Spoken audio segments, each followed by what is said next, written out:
Fala, galera do 7º ano. Estamos aqui mais uma vez para dar continuidade às nossas aulas gravadas, às nossas videoaulas aqui, né? Para que vocês acompanhem aí o conteúdo referente ao livro de vocês. Então, na aula de hoje, nós vamos falar do conteúdo do capítulo 11 do livro de vocês, da apostila de vocês, tá certo? Bom, antes de passar para a nossa aula, eu quero deixar aqui o meu muito obrigada, né, para cada um de vocês que assistiu essas aulas, essas últimas 4 aulas que eu venho gravando aqui para vocês. Eu espero que vocês tenham gostado. Qualquer dúvida, leva para a aula online. Eu estou no chat, tem outros professores no chat. Vai ser um prazer tirar as dúvidas de vocês, para que vocês aproveitem e aprendam ao máximo, né, o conteúdo que está sendo proposto aqui. Tenho certeza que esse é o desejo de todos os professores, não só meu, mas de outros professores que lecionam para vocês, né, aí nas unidades de vocês.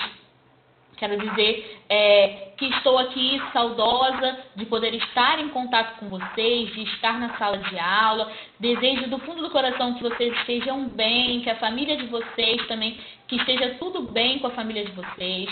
E que isso passe o quanto antes, para que a gente possa novamente se encontrar, dividir as manhãs, ter muito conhecimento, aprender um com o outro, porque educação é isso, é essa troca, né? Eu aprendo com vocês, vocês aprendem comigo, e isso que é a magia da escola, desse ato de educar, né? Então, quero dizer que foi um prazer estar aqui com vocês. Não sei se a gente vai continuar nas próximas aulas, mas com certeza a gente se encontra nas aulas online. Estou lá à disposição de vocês para dúvida. Quem quiser fazer alguma pergunta da matéria que não entendeu aqui, pode perguntar lá no dia da aula, que vai ser um prazer tirar essas dúvidas de vocês, tá certo? E aqui eu vou, como na aula anterior, retirar a minha imagem para que vocês possam aproveitar ao máximo o material que eu preparei para vocês, né? Ver bem as imagens, para poder não ficar com nenhum tipo de dúvida, ou para poder, então, anotar aí as observações de vocês e tirar as dúvidas no dia da aula online, tá certo? Então, vou tirar aqui e a gente vai falar aí um pouco sobre a questão agrária no Brasil, dando continuidade, né? Esse capítulo 11 é uma continuidade do capítulo 10 que falamos na última aula, sobre algumas características da agropecuária no Brasil, né? Da produção agrícola no Brasil. E hoje nós vamos falar um pouquinho aí da questão agrária, referente às questões do acesso à terra no Brasil, né? Que problemas envolvem essas questões agrárias no nosso país? Então, para começar, nós temos que falar aqui da distribuição de terras no Brasil, que acontece de uma maneira muito irregular, gerando a concentração de terras na mão de poucas pessoas. Aí vocês têm no centro da imagem um mapa do Brasil.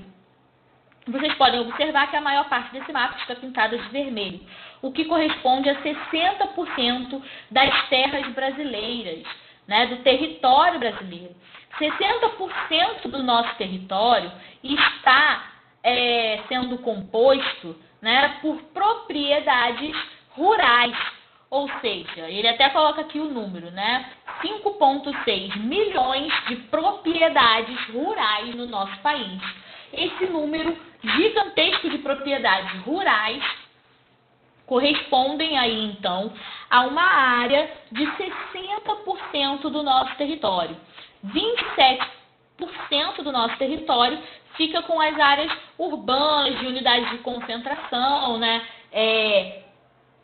Que sobram aí no nosso país. E apenas 13% dos indígenas, 13% do nosso território pertence, então, a povos indígenas, né?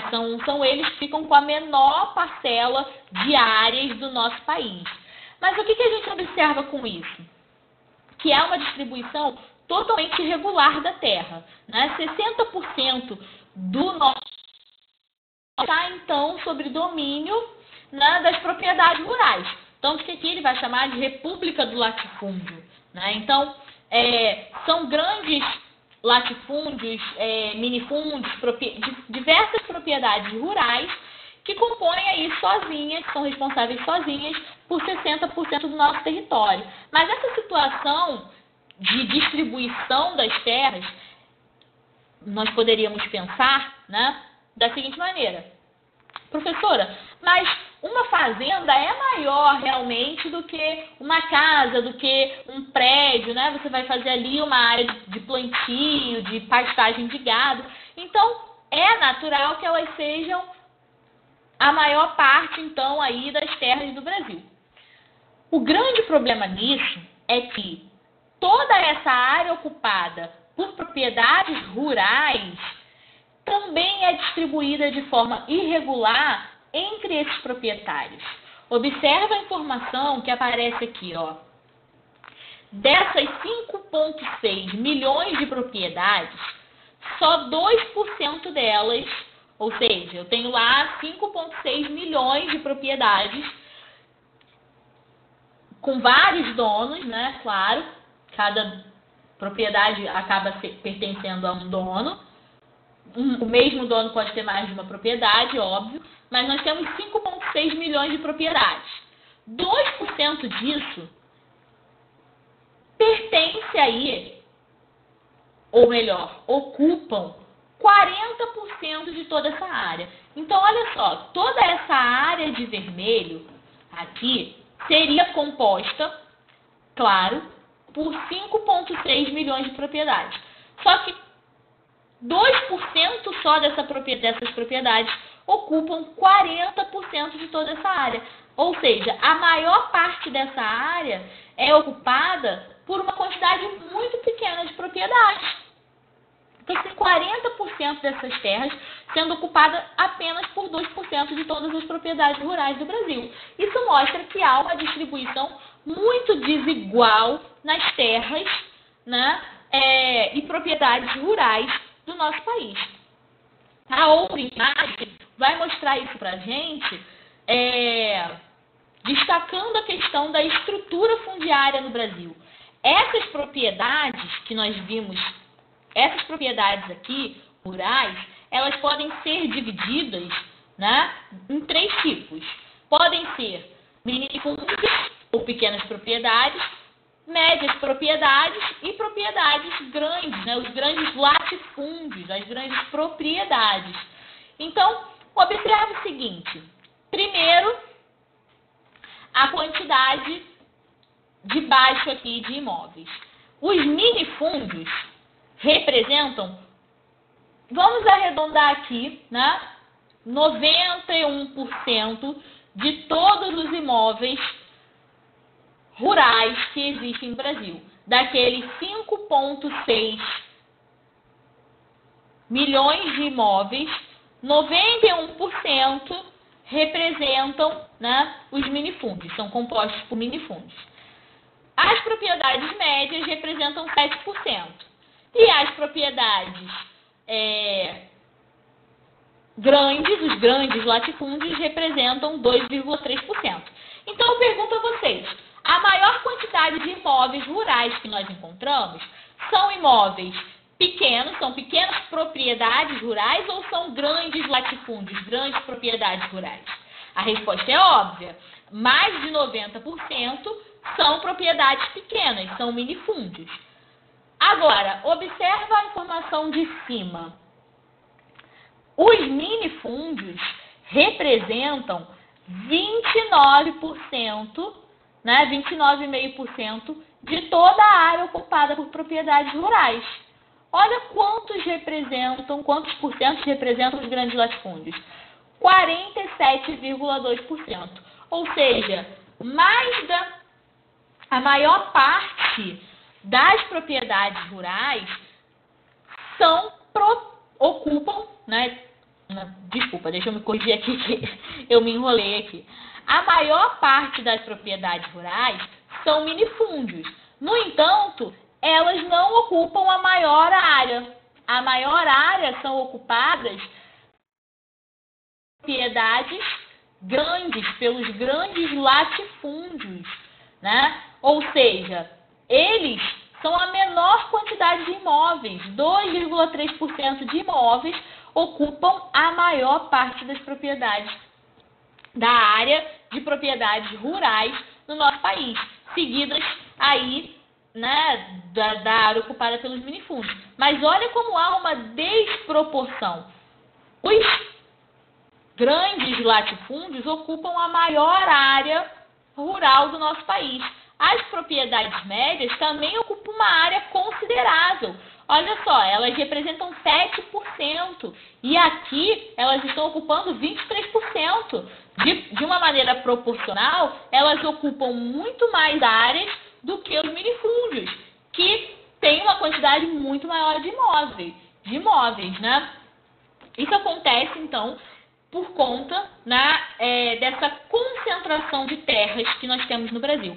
Existem muitas pessoas no Brasil que não têm acesso à terra e existem poucas pessoas que têm uma área gigantesca de terras no nosso país.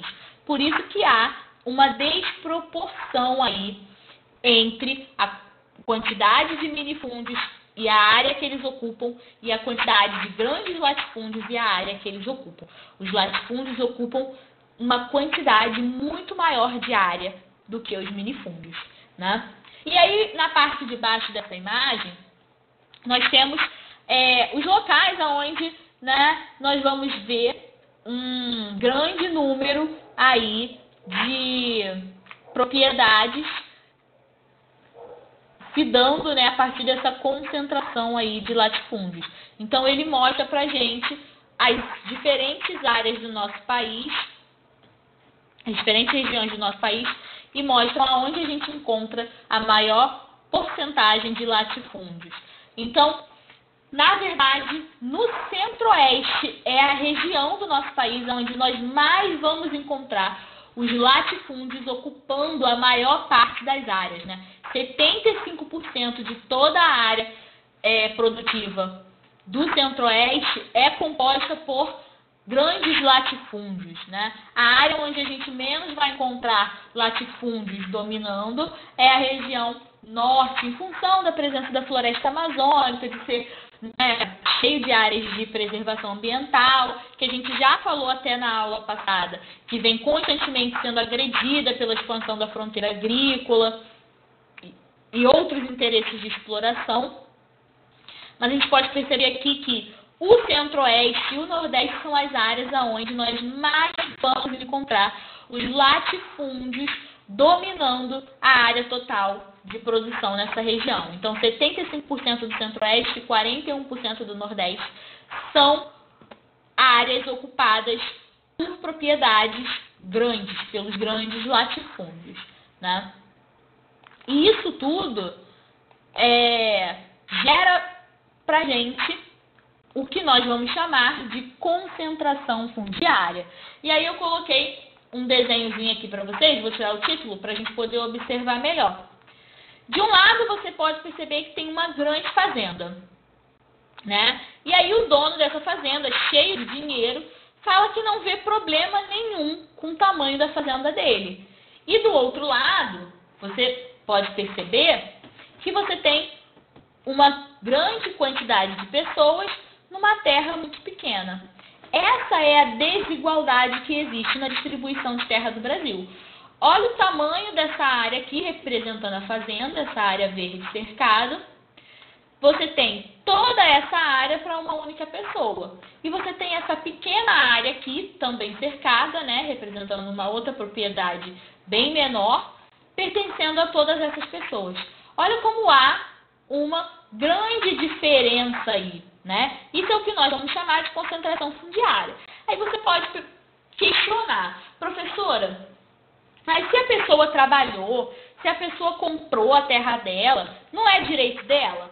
Sim, é direito de todos nós, indivíduos, né, comprarmos uma propriedade, comprarmos um imóvel, mas também existe, historicamente no nosso país, um desvio muito grande rurais.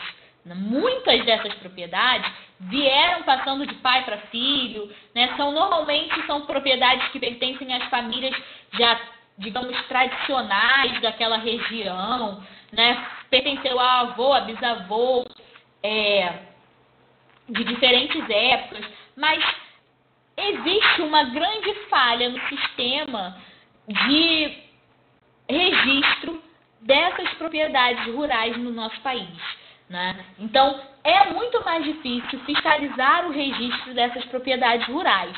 E aí, o que acabou acontecendo historicamente é que muitas dessas propriedades, elas foram, de alguma maneira, né, a sua titularidade, a quem elas pertencem, foi falsificado ao longo dos anos, né?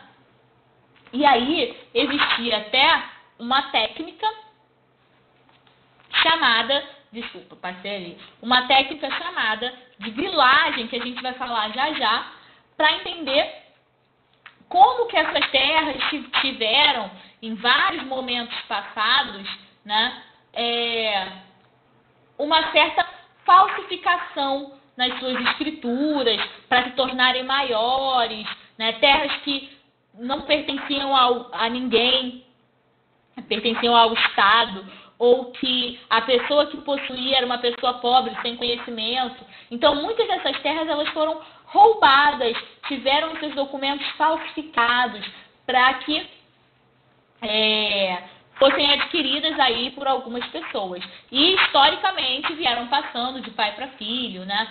E outro problema que existe também é que o tamanho dessas propriedades são tão grandes que elas têm aí uma certa improdutividade. Então, tem áreas dessas fazendas que não são utilizadas, onde não é produzido nenhum tipo de alimento de cultivo, onde o gado não pasta. São áreas que estão lá vazias, enquanto essas outras pessoas não têm aí uma terra para plantar, para se sustentar, para criar algum tipo de atividade, né? E se manterem economicamente, viverem suas vidas. Então, essa concentração fundiária, ela gera vários problemas para a nossa população, né?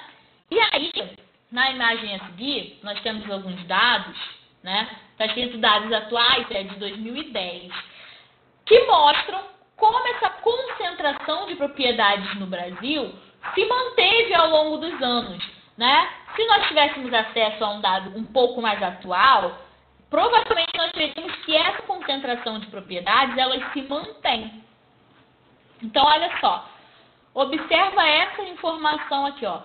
Grandes propriedades. Olha quanto segue os valores, né? Tá mostrando aqui valores de 2003. Percebam que em 2003 as grandes propriedades eram 51,3% da área total. E aqui, já em 2010, elas já eram 55%, né? Da área total, 55,8% da área total. Então, veja que essas propriedades gigantes, elas vêm crescendo, né, em termos de ocupação aí dessas áreas. E olha o que também vem crescendo junto. Você tem aqui duas informações, as áreas improdutivas e as áreas produtivas. Do tamanho dessas propriedades, olha aqui, 40% é uma área improdutiva e 15% uma área produtiva. Então, observem como que grande parte dessas fazendas, desses grandes latifúndios, são áreas improdutivas, né? E aí a gente entra no questionamento, porque existem leis no nosso país que dizem que as propriedades precisam ter uma função, precisam cumprir uma função social. Ou elas podem ser desapropriadas pelo governo para que essa função social seja cumprida. Então, se ela não tem ali nenhum tipo de produção, nenhum tipo de atividade, nenhum tipo de ocupação, elas podem ser planejadas para pessoas que têm esse tipo, que possam desenvolver nela esse tipo de atividade, dando a essas terras uma função. Mas, professora, você vai pegar a terra de alguém que comprou e vai dar para outra pessoa que não pagou por aquelas terras? Não. O governo pode intervir comprando essas propriedades improdutivas, né, e redistribuindo para aquelas famílias mais necessitadas, para que elas produzam algo ali, de alguma maneira, para a sua sobrevivência e também, de alguma maneira, compensando o investimento do governo naquela região. E aí a gente falou um pouquinho antes que essas terras gigantes, esses grandes latifúndios, eles são, muitas das vezes, conquistados, né, a partir de algumas fraudes, que é a questão da grilagem, que era muito utilizada até alguns anos atrás, no nosso país, né, até o início do século XX, até o finalzinho do século XX. Ainda hoje pode haver, sim, pessoas que praticam isso, né? Mas hoje a gente tem outros meios mais eficientes de falsificar documentos, né? Mas essa técnica era muito comum de ser utilizada até o finalzinho ali do século XX para falsificar documentos. Como são propriedades antigas, né, o que eles faziam? Aí eu coloquei uma charge aqui explicando como essa atividade da grilagem era feita, né? Grilagem vem do grilo. Os fazendeiros antigamente faziam um documento falso de propriedade, né? Então eles falsificavam a propriedade daquela terra, diziam que foi passada para ela, que ele comprou, né? Colocavam isso na gaveta junto com o grilo, deixava lá por um certo tempo e a convivência desse papel junto com o grilo na gaveta dava ao papel um aspecto amarelado, que fazia com que ele parecesse um documento mais antigo. E aí eles chegavam e apresentavam esse documento. Olha só, aqui tem um documento que prova que eu comprei essa fazenda do senhor tal. Ele vendeu para mim há não sei quantos anos atrás. Ou olha aqui, o meu pai, o meu avô comprou essas terras do senhor fulano. Olha como esse documento é antigo, isso prova, né? Hoje em dia, claro, é preciso muito mais do que isso, porque nós temos tecnologia para identificar documentos falsos com mais facilidade. Por isso que esse tipo de prática da grilagem, hoje em dia, não acontece dessa forma, com a utilização dos grilos. Mas ainda há muita falsificação de documentos, né, porque o registro desses imóveis são feitos de uma forma um tanto desorganizada, muito confusa, e aí acaba facilitando essas falsificações. Bom, que solução nós podemos ter para essa concentração fundiária? A proposta é a formulação, né, de uma reforma agrária, de uma redistribuição de terras no nosso país. E aí, essa reforma, ela pode acontecer, né, na verdade, ela já é discutida há muitos e muitos anos no nosso país. Eu coloquei aqui uma reportagem de um jornal, né, da Folha de São Paulo, do ano de 1969. Esse jornal da Folha de São Paulo de 1969 já falava sobre a questão da reforma agrária. Então é para a gente perceber que esse assunto de reforma agrária, ele é um assunto já discutido no nosso país há muitos e muitos anos, né? Não é algo recente e que está aí sendo prometido por muitos anos já por diferentes governos que passaram pelo poder no nosso país e, na verdade, até hoje não há uma solução para essa reforma agrária, para essa redistribuição de terras no nosso país, tá? É importante para que a gente tivesse um acesso mais justo à terra, para que a gente não tivesse áreas tão improdutivas no nosso país, ocupando uma quantidade de terras gigantescas, enquanto pessoas não têm condições, né,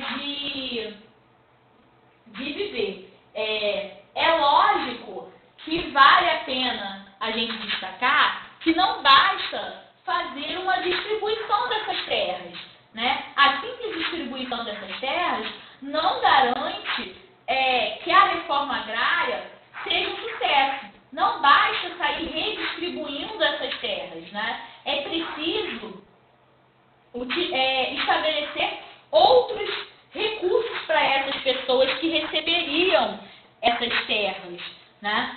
O governo precisa facilitar a obtenção de crédito bancário para que esses novos proprietários possam investir na produção, comprar material e assim iniciar as suas atividades.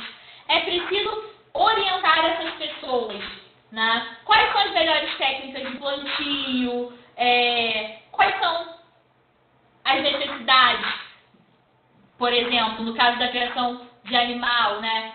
É preciso dar uma orientação veterinária para essa pessoa, então você precisa possibilitar que essas pessoas recebam orientação de especialistas, de veterinários especialistas, de agrônomos especialistas, né, para que a produção possa ser feita da melhor forma possível.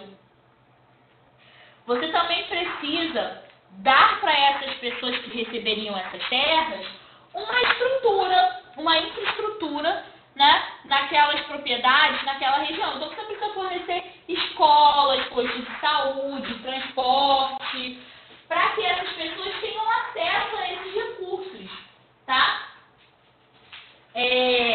E aí eu coloquei aqui algumas imagens que mostram uma certa resistência a essa reforma agrária, né? Então, você tem aí o Brasil inteiro cercado e alguém dizendo que a reforma agrária nas minhas terras, nunca, né? Por quê? Essas pessoas, mesmo com essas propriedades improdutivas, não querem ter essas propriedades compradas pelo governo e permitir com que outras pessoas tenham acesso, né, então, aí, a essas terras para desenvolver atividades e manter a sua vida, a sua subsistência, né? Principalmente o agronegócio, que cada vez mais quer engolir essas terras, né? Por isso que você tem aí a imagem de uma pessoa, né, representando o agronegócio, comendo essas terras. Mesmo essas terras improdutivas, eles não querem abrir mão, né? E aqui, de novo, não é abrir mão dando essas terras para outras pessoas, simplesmente, né? Vendendo essas terras improdutivas para que as pessoas possam ter acesso, desenvolver ali atividades de plantio, né, de agricultura, de pecuária. E esses grandes proprietários que fazem parte aí do agronegócio não querem abrir mão dos seus territórios de forma alguma. E, claro, essas terras foram compradas ou adquiridas de maneira irregular por esses proprietários. E por que eles não querem vender, né? Não é simplesmente pelo fato de que eles compraram e essa terra está lá, e é deles. Essas terras improdutivas, elas geram especulação. Quanto mais terras você tem, mesmo que essas terras sejam improdutivas, né, mais especulação financeira você gera, maior a sua área, maior o valor dessa área. Então você gera ali dinheiro. Por quê? Você tem uma grande quantidade de terras e tem muita gente que não tem. Então, quanto maior for essa sua propriedade, quanto maior quantidade de terra você tiver, maior pode ser o preço que você coloca por essa terra.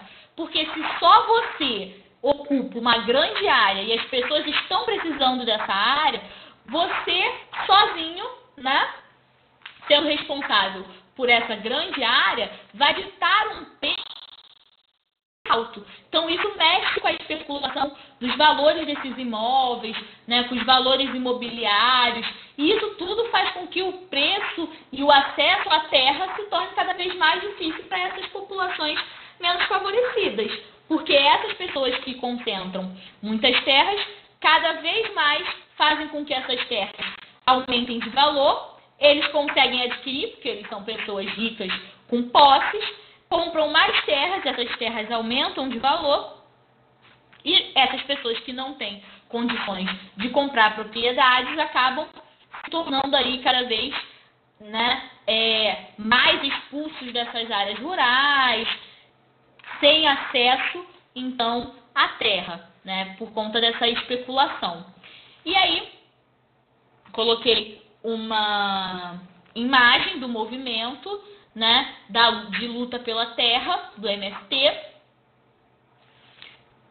pedindo aí uma manifestação do MST, pedindo a reforma agrária no nosso país, né, dada a importância de uma redistribuição de terras no nosso país que não prejudiquem nem os proprietários que já possuem essas terras, de maneira alguma, né, mas que eles sejam compensados financeiramente pela compra dessas terras que não estão sendo utilizadas por eles, e principalmente uma reforma agrária que possa permitir o acesso à terra a milhões de brasileiros que não têm nenhum tipo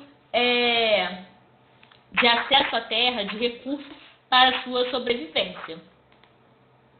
E aí, eu espero que vocês tenham gostado, tenham entendido. Qualquer dúvida, leva para a aula online, né? Para que a aula aqui não fique muito extensa. Eu também prefiro não colocar muitos elementos, porque devido a essa falta de contato, né, pessoal, aqui não tem o chat como na aula online para vocês falarem, professora, volta, eu não entendi essa parte, você pode explicar de novo. Então aqui a gente faz uma certa introdução a esse conteúdo e a gente vai ver de novo na aula online, né, com a professora que está dando a aula online, e aí as dúvidas vão surgir, outros elementos vão ser colocados lá também, né, e eu espero que vocês, então, façam a anotação das dúvidas, tirem essas dúvidas na aula online, tá certo? Eu agradeço muito a companhia de vocês, a gente se encontra na aula online ou em uma nova oportunidade aqui de contato com as aulas gravadas e espero que muito em breve, né, esse encontro seja o nosso encontro, o nosso reencontro com a escola, com as nossas atividades. Eu desejo que todo mundo esteja bem, se cuidando, a família de vocês também, né? E a gente se vê na próxima oportunidade. Tchau, tchau.